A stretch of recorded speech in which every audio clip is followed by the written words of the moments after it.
Okay, so here's the final review for the Cobra 148 GTL that was sent in due to warbly talking and stuff like that. We went through and kind of did everything that I know to do, and we've got it pretty cleaned up. You can see we got the mic gain turned up all the way. I'm going to dial it back to about right there. It's where I kind of like it before it starts getting too distorted. The audio you hear will be on the shop radio, and let's watch the meters in the back. It's going to be on the 100-watt scale. Hello. Hello, 1, 2, 3, 4, 5. 1, 2, 3, 4, 5. Dial it back just a little, let you hear it some more. Hello, 1, 2, 3, 4, 5. 1, 2, 3, 4, 5. There we go. So it's got a little bit of distortion just because we're so close to that. But it's sounding good, sounds good on sideband and both upper and lower sideband. I went ahead and aligned the receive frequencies for upper and lower sideband.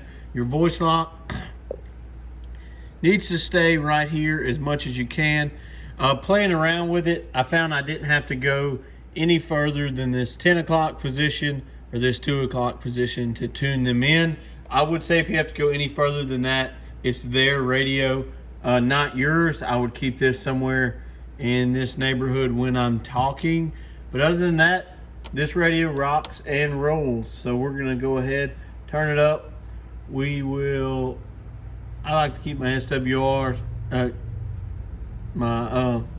sorry, I thought that was squelch. Anyway, ignore that. We're gonna turn the RF gain down just some so you can hear what it sounds like with another radio.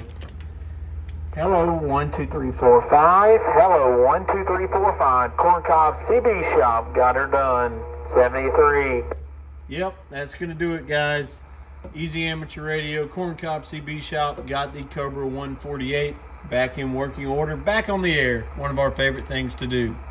Okay, so we are on channel 1. So we're gonna go ahead and look at that frequency counter. There we are, 26, 1.9655, right where it needs to be. We're dead keying about 6 watts. Hello. Peaking somewhere around 20.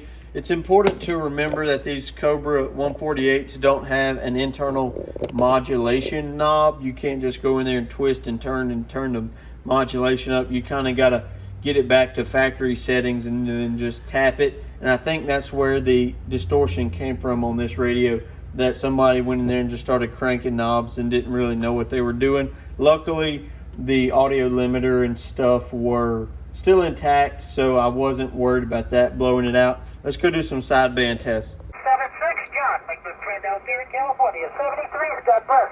Talk at you later. 66 Central New York. Okay, so we've got the Ranger behind this radio. This radio is hooked up to my big Antron antenna, and we're gonna see if we got any more of that warble on upper sideband. You can see that we are at somewhere around the 1 to 2 o'clock position.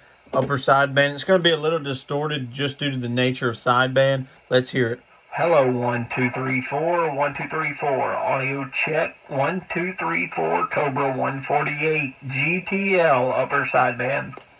Lower sideband with the Ranger behind us. Hello, 1, 2, 3, 4. Hello, 1, 2, 3, 4. Once again, you hear that distortion just because of the nature of sideband. Hello, 1, 2, 3, 4. 1, 2, 3, 4. 1, 2, 3, 4. Corncob CB shop, got it back together. Alrighty, and just to show, we're back on channel 40. We have the dynamic cranked just past all the way up, a little bit back. This is AM test. Hello, 1, 2, 3, 4. 1, 2, 3, 4. Hello, hello, hello. We'll adjust the voice lock to where it's right, up and down like it should be. Hello, 1, 2, 3, 4. 1, 2, 3, 4. Nice, clean, clear audio, Cobra 148.